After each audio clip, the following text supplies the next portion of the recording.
எல்லோருக்கும் வணக்கம். நாம் இன்னைக்கு தொடர்ச்சியாக 9ஆம் வகுப்பு அறிவியல் பகுதியில் 3ஆம் பருவத்தில் தனிமங்களின் ஆவர்த்தன வகைப்பாடு நேற்று பார்த்த அதே லெசனில் இன்றைக்கி வினாடி தொடர்ச்சியாக பார்க்கலாம். பாஸ்பரஸ் காற்றில் கரைந்து எதை கொடுக்கிறதுனா P2O5. பாஸ்பரஸ் காற்றில் கரைந்து எதை கொடுக்கிறதுனா P2O5. அடுத்து, உலோக கலவையின் போது அதில் உள்ள உலோகங்களை விட அதன் தன்மை எவ்வாறு இருக்கும் அப்படின்னா கடினத்தன்மையாக இருக்கும்.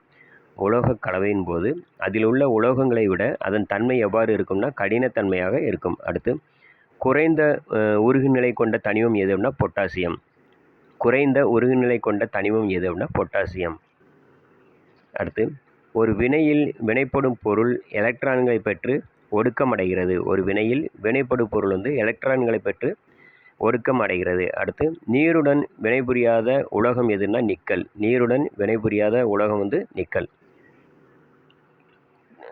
தொடர்ச்சியாக நம்ம அந்த 5ஆம் பாடத்துலேருந்து நம்ம வினாடி பார்க்கலாம். வேதி பிணைப்புகள் பாடத்துலேருந்து வினாடி தொடர்ச்சியாக பார்க்கலாம். வேதி வினையில் எலக்ட்ரான்களை இழந்து நேர் அயனியை உருவாக்குவது எதுனா லித்தியம். வேதி வினையில் எலக்ட்ரான்களை இழந்து நேர் அயனியை உருவாக்குவது லித்தியம். அடுத்து, எண்ம விதிப்படி மந்த வாயுக்கள் இயற்கையில் நிலைப்புத்தன்மை உடையவை. இதற்கு காரணமாக அமைவது வெளிவட்ட பாதையில் உள்ள எலக்ட்ரான்களின் எண்ணிக்கை எத்தனை அப்படின்னா 8.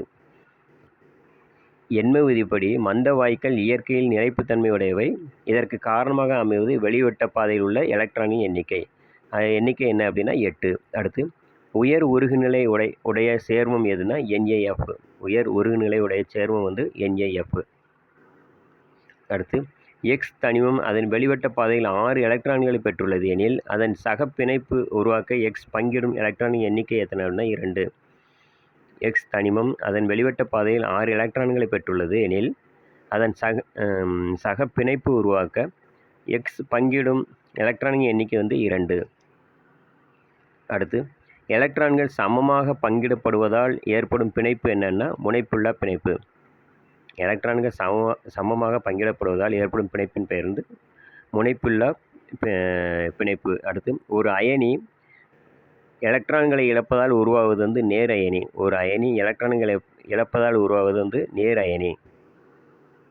அடுத்து, அணுக்கள் தன் வெளிக்கூட்டில் 8 எலக்ட்ரான்களை பெறும் விளைவு எண்ம விதி. அணுக்கள் தன் வெளிக்கூட்டில் 8 எலக்ட்ரான்களை பெறும் விளைவின் பெயர் என்ன அப்படின்னா எண்ம விதி. அடுத்து, அயனி சேர்மங்கள் பொதுவாக உள்ள நிலை திண்ம நிலை.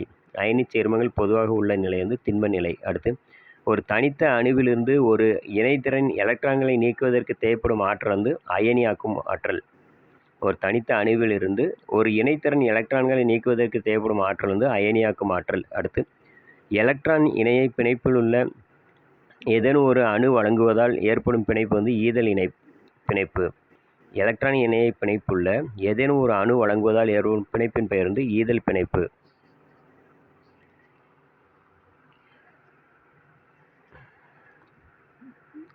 வீடியோ முழுமையாக தொடர்ச்சியாக பாருங்கள். நாளைக்கு தொடர்ச்சியாக இதே பாடத்துலேருந்து நம்ம வினாடியை பார்க்கலாம். நம்ம சேனல் பிடிச்சா மறக்காமல் சப்ஸ்கிரைப் பண்ணுங்கள். நிறைய பேருக்கு ஷேர் பண்ணி விடுங்க. வீடியோ முழுமையாக பார்த்தவங்க லைக் பண்ணுங்கள். நாளைக்கு தொடர்ச்சியாக நம்ம இதே பாடத்தில் வினாடியை சந்திக்கலாம். நன்றி.